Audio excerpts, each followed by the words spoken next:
El versículo de memoria dice, entonces Pilato le dijo, luego, ¿tú eres rey? Respondió Jesús, tú lo has dicho. Yo soy rey.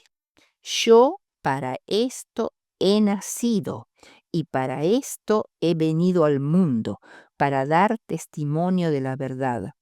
Todo el que es de la verdad, oye mi voz. Juan 18:37. Anás, después de condenar a Jesús a muerte en el concilio del Sanedrín, se dirigió con los jueces de este cuerpo, los sacerdotes, los príncipes, los ancianos y la turba al tribunal de Pilato, el procurador romano, con el objetivo de que Pilato confirmase y ejecutase la sentencia de muerte. Jesús fue llevado atado con las señales de las torturas a las que había sido sometido en todo su cuerpo. Pilato, molesto por haber sido despertado tan temprano como a las 6 de la mañana, preguntó, ¿qué acusación traéis contra este hombre? Los judíos quedaron desconcertados, sabiendo que no podían comprobar sus acusaciones contra Cristo, por lo cual contestaron altivamente, si éste no fuese malhechor, no te lo habríamos entregado. Esperaban hacer sentir a Pilato su importancia y así inducirle a acceder a su petición sin muchos preliminares. Sabían que Pilato era indiferente al valor de un preso, ya fuera inocente o culpable, pero había algo en este preso que impidió a Pilato confirmar la sentencia del Sanedrín. Vio a un hombre que tenía rasgos de bondad y nobleza, sin vestigios de culpabilidad, temor, audacia o desafío. Vio a un hombre de porte sereno y digno, cuyo semblante llevaba la firma del cielo. Por ello les dijo, tomadle vosotros y juzgadle según vuestra ley.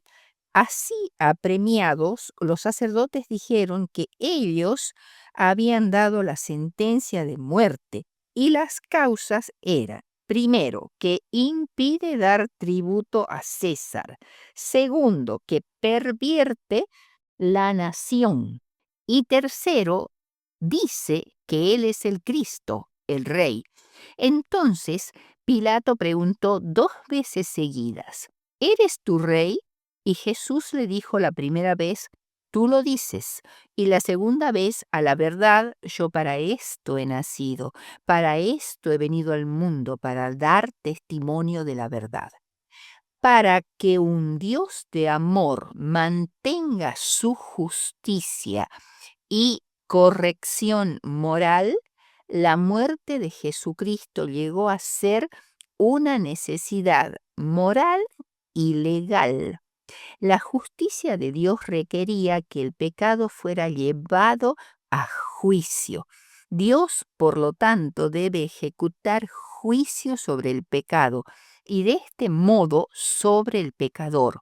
Yo para esto he venido al mundo. Cristo satisfizo adecuadamente la justicia divina y Dios está dispuesto al sacrificio de Cristo en lugar de la muerte del hombre. Está dispuesto a aceptar ese sacrificio en lugar de la muerte del hombre. Por esto, en esta lección se nos invita a reconocer y proclamar la justicia de Dios, tanto como su amor hacia su pueblo en la muerte expiatoria de Cristo. En primer lugar, después de esta introducción, debemos reconocer que Dios es justo. Romanos 9:20 dice así, mas antes, oh hombre, ¿quién eres tú para que alterques con Dios? Dirá el vaso de barro al que lo formó, ¿por qué me has hecho así? Pablo nos recuerda que la verdadera relación del hombre con Dios es la de una criatura ante su creador. Por lo tanto, ¿qué hombre tiene derecho alguno para quejarse del proceder de Dios o para cuestionarlo? Altercar significa responder contradiciendo. Pablo nos compara a los seres humanos con los vasos de barro que moldea el alfarero. Dios tiene el indiscutible derecho de tratar con los seres humanos como mejor le pareciera. El Creador tiene el derecho de tratar al hombre como el alfarero trata a la arcilla, teniendo un dominio completo sobre ella. Pero al mismo tiempo debemos reconocer que Dios es justo. Romanos 3, 21 al 26 dice, pero ahora, aparte de la ley, se ha manifestado la justicia de Dios, testificada por la ley y por los profetas. La justicia de Dios por medio de la fe en Jesucristo para todos los que creen en ella, porque no hay diferencia, por cuanto todos pecaron y están destituidos de la gloria de Dios, siendo justificados gratuitamente por su gracia mediante la redención que es en Cristo Jesús, a quien Dios puso como propiciación por medio de la fe en su sangre, para manifestar su justicia a causa de haber pasado por alto en su paciencia los pecados pasados y con la mira de manifestar en este tiempo su justicia, a causa de haber pasado por alto en su paciencia los pecados pasados. Acá, en esta larga y compleja declaración, Pablo, después de haber presentado la necesidad universal que el hombre tiene de justificación, Dios se ha manifestado en el tiempo del Nuevo Testamento y su justicia se ha manifestado también sin tener ninguna relación con el sistema legalista que los judíos presentaban como la base de la justificación. Esta manifestación plena y completa de la justicia de Dios ha venido en la persona de Cristo. Aunque desde la entrada del pecado en el mundo hay un enemigo en acción al que se describe como el engañador del mundo entero desde el principio, el calumniador que acusa a Dios y a su pueblo en el tribunal del cielo, y como el gobernante usurpador de este mundo. Cristo ha venido al mundo para contrarrestar los hechos del enemigo.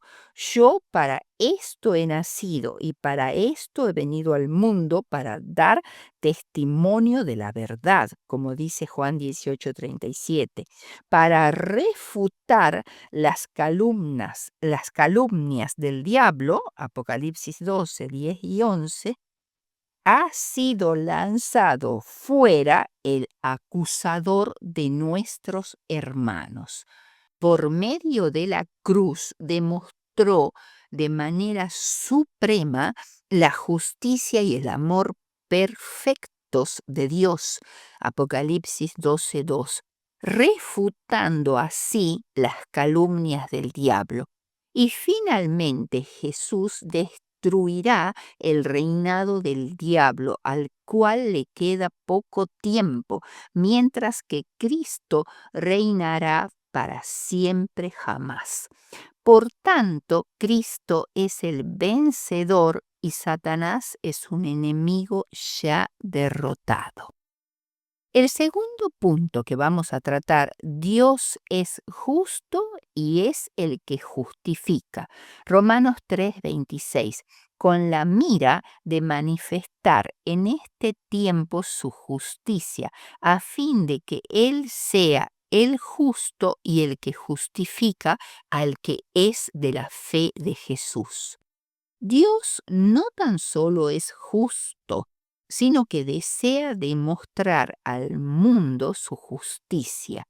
Desea dejar en claro que Él es justo.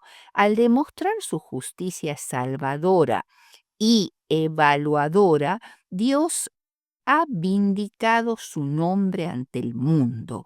Dios proveyó en la persona de Cristo la misma manifestación de la justicia y el amor divinos por medio de la cruz. Después de la muerte de Jesús, Satanás vio que su disfraz le había sido arrancado, que su administración quedaba desenmascarada delante de los ángeles que no habían caído y delante del universo celestial. Se habían revelado como homicidas. Al derramar la sangre del Hijo de Dios, se había desarraigado la simpatía que pudieran tener por Satanás los seres celestiales. Deseo de todas las gentes, página 709. Sin embargo, todavía algunos podrían preguntar, ¿debería Dios haber hecho más de lo que hizo para prevenir y o eliminar el mal? Vemos en la palabra de Dios que Dios se encuentra, por así decirlo, limitado o restringido por el libre albedrío necesario para que existiera una relación de amor perfecta y de libertad entre Dios y los seres creados. Además, él mismo se ciñó a ciertas limitaciones morales o reglas de enfrentamiento en el conflicto cósmico. Veamos ahora el llamado cántico de mi amado por su viña. Para responder a esta pregunta, ¿pudo haber hecho Dios algo más por nosotros? Y esto está en Isaías 5, 1 al 4. Ahora cantaré por mi amado el cantar de mi amado a su viña. Tenía mi amado una viña en una ladera fértil. Isaías fue un consumado poeta que presentó muchos de sus mensajes en forma de cantos y poesías. En este caso, el amado, dueño de la viña, era Dios. La viña era la nación de Israel. Había sido plantada sobre una ladera fértil, que era la tierra de Canaán, y más particularmente Jerusalén. La había cercado con un cerco o vallado protector en torno de ella.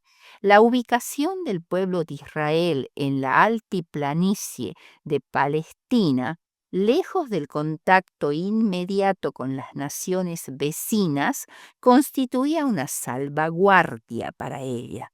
La ley de Dios y los mensajes de los profetas tenían también el propósito de preservarlo del mal, por lo cual también hacían el papel del cerco o vallado que Dios le había puesto a su viña.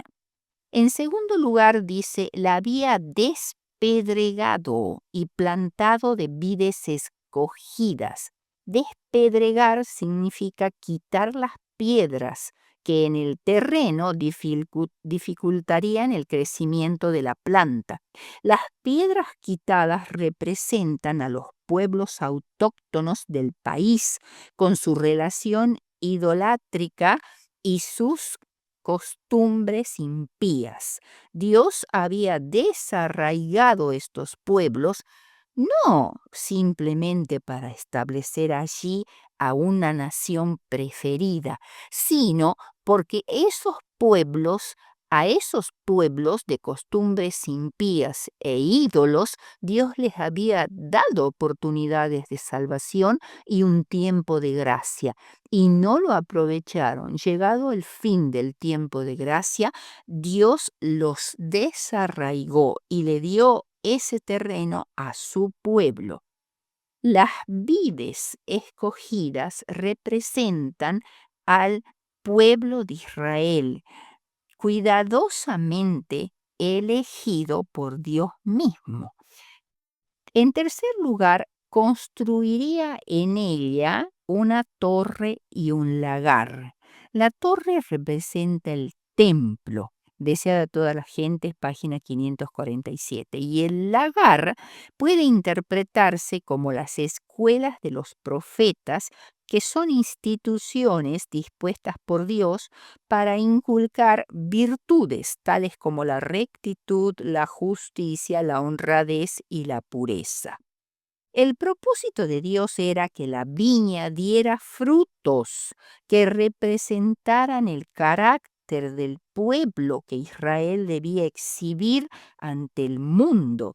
Sin embargo, en vez de dar uvas dignas de estas vides escogidas, dio uvas silvestres que representan los frutos de la carne. Estas uvas silvestres eran amargas, eran agrias y hasta se puede decir en estado de putrefacción.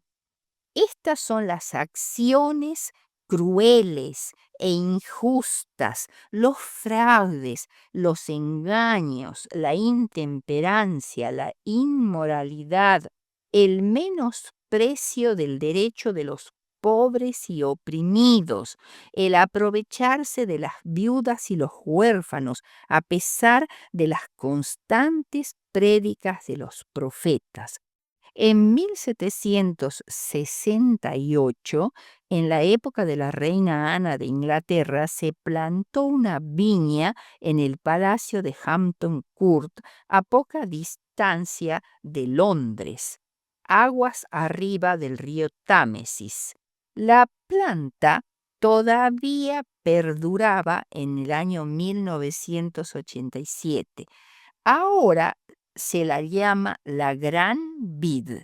La vid ocupa un amplio invernadero que la protege de los fríos del invierno. La rodea una hectárea de terreno dedicada exclusivamente a ella. La viña del Señor de Isaías 5 debía haber producido buenas uvas, abundantes como esta viña en Inglaterra, de la cual estamos hablando como un ejemplo simplemente. Pero para la decepción de Dios solo produjo uvas silvestres. Dios hizo todo lo que razonablemente cabía esperar para asegurar el florecimiento de su viña. Y él se pregunta con angustia, ¿qué más se había de hacer a mi viña que yo no haya hecho? ¿Qué más pudo hacer? Aquí el problema está realmente en la viña misma, no en los cuidados o en las circunstancias en las cuales la situó Dios. Y este problema que radica en la viña misma, tenemos que comprender que la viña es el símbolo de la casa de Israel. Dios esperaba juicio y justicia de su pueblo, pero lo único que pudo cosechar fue opresión y clamor. Por otro lado, Mateo nos relata la parábola de la viña que Jesús explicó y relató a la gente en Mateo 21, 33 al 41. Esta parábola dice que el propietario de una viña floreciente debía irse a un lugar lejano y entonces, para no descuidarla, la arrendó. Cuando llegó el tiempo de la vendimia, el dueño envió a siervos suyos a recibir el fruto de la viña. Pero los viñadores maltrataron violentamente a los siervos en 2 ocasiones, incluso mataron a alguno. Fue un comportamiento violento y absurdo. Una vez más, era razonable que el propietario enviara finalmente a su hijo, dando por sentado que los viñadores mostrarían respeto hacia él. Sin embargo, en una reacción aún más absurda y violenta, los viñadores mataron al hijo para así adueñarse de la viña. Jesús narra esta parábola haciendo participar al público. O sea, Jesús no está diciendo este comportamiento de los viñadores es malo y simplemente quiere que ellos reconozcan la legitimidad de las acciones del dueño de la viña en contraste con la irracionalidad de los viñadores. Por eso, al llegar a la conclusión, Jesús logra obtener incluso esa conclusión de la parábola directamente de los labios del auditorio, porque Él les pregunta, cuando venga el señor de la viña, ¿qué hará a esos labradores? Entonces le respondieron en forma unánime, matará sin compasión a esos malvados y rentará a otros labradores que paguen el fruto a su tiempo. Mateo 21, 40 y 41. La conclusión que sacaron los oyentes de la parábola fue que no había nada más que el dueño del viñedo pudiera hacer para tratar debidamente a los viñadores. Reconocen que el castigo es justo. La conclusión se obtuvo de la forma interactiva en que concluye la parábola. Los viñadores eran una referencia figurada a los principales sacerdotes y fariseos que eran los líderes religiosos de la nación. Mateo 21, 45. Romanos 5:8 declara, mas Dios muestra su amor para con nosotros en que siendo aún pecadores, Cristo murió por nosotros. Dios no solo ama a su pueblo, sino que también le demuestra su amor. Romanos 3:26 declara, con la mira de manifestar en este tiempo su justicia, a fin de que sea el justo y el que justifica al que es de la fe de Jesús. Si Dios demuestra su amor y siempre resulta más fácil reconocer algo cuando es demostrado, es decir, que proporciona evidencia acerca de una característica o afirmación personal por medio de la acción. Dios prueba así que nos ama. La vindicación del nombre de Dios es el tercer punto que vamos a tratar. Romanos 3, 1 al 4. ¿Qué ventaja tiene, pues, el judío? ¿O de qué aprovecha la circuncisión? Estas son las preguntas que Pablo está planteando. Y él mismo responde, mucho, en todas maneras. Primero, ciertamente que les ha sido confiada la palabra de Dios. Pues, ¿qué? Si algunos de ellos han sido incrédulos, ¿su incredulidad habrá hecho nula la fidelidad de Dios? Se pregunta Pablo. Y él mismo vuelve a responder, de ninguna manera.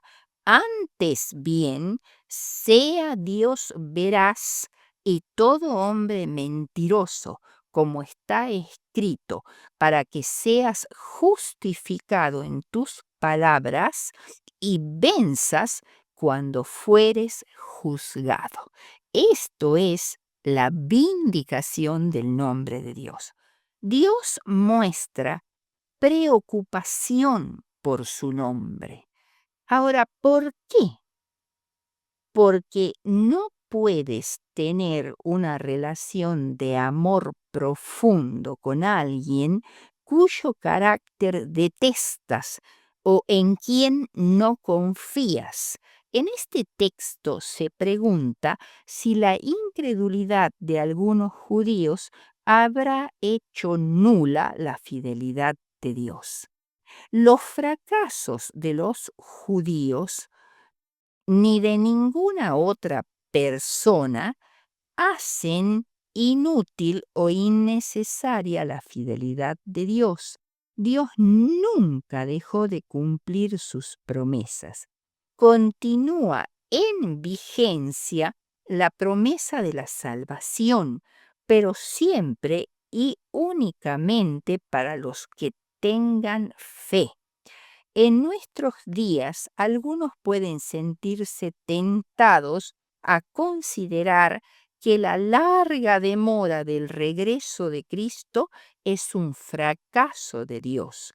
Pero recordemos que las promesas de Dios son condicionales. Nuestros pecados y nuestra falta de fe han hecho que Dios no pudiera cumplir su promesa de un pronto regreso, pero las promesas de Dios no fallan, la fidelidad de Dios se mantiene. Por eso Pablo en Romanos dice, Dios veraz y todo hombre mentiroso, para que seas justificado en tus palabras y venzas cuando fueres juzgado. Este texto es tremendo verdaderamente, porque acá nos está hablando que Dios está en el banquillo de los acusados, está siendo juzgado por no haber cumplido sus promesas. Por eso acá está diciendo que Dios siempre es veraz, nunca miente ni nunca falla. Entonces sale de ese juicio justificado y vencedor cuando fuera juzgado. Esto demuestra que aunque los hombres sean desleales en su cometido, Dios sigue siendo veraz. Por ello, en el Salmo 51:4, David reconoce que Dios era justo en la condenación y el castigo de su propio pecado. Seas reconocido o declarado justo y venzas cuando fueras juzgado. Aquí Pablo parece referirse al motivo central del gran conflicto cósmico entre el bien y el mal.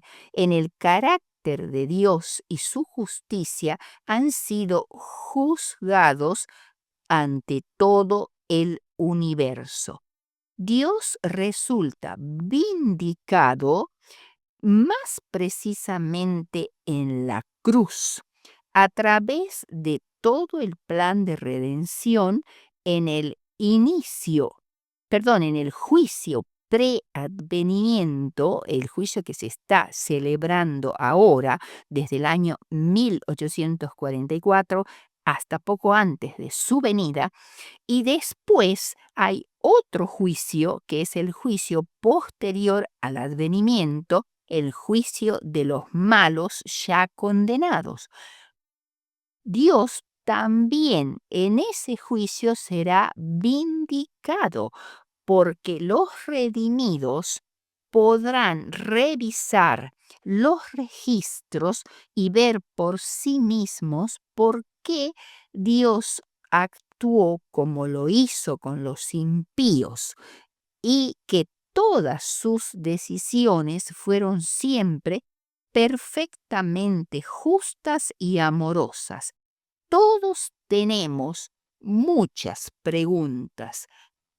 que necesitan respuestas y éstas serán contestadas finalmente y toda rodilla se doblará y toda lengua confesará que Jesús es el Señor.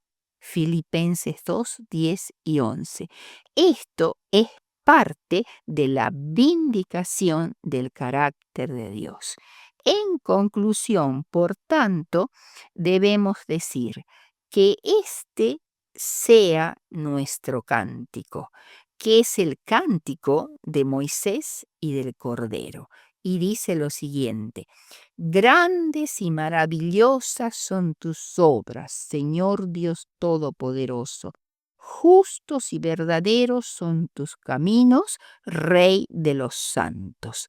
Apocalipsis 15:3.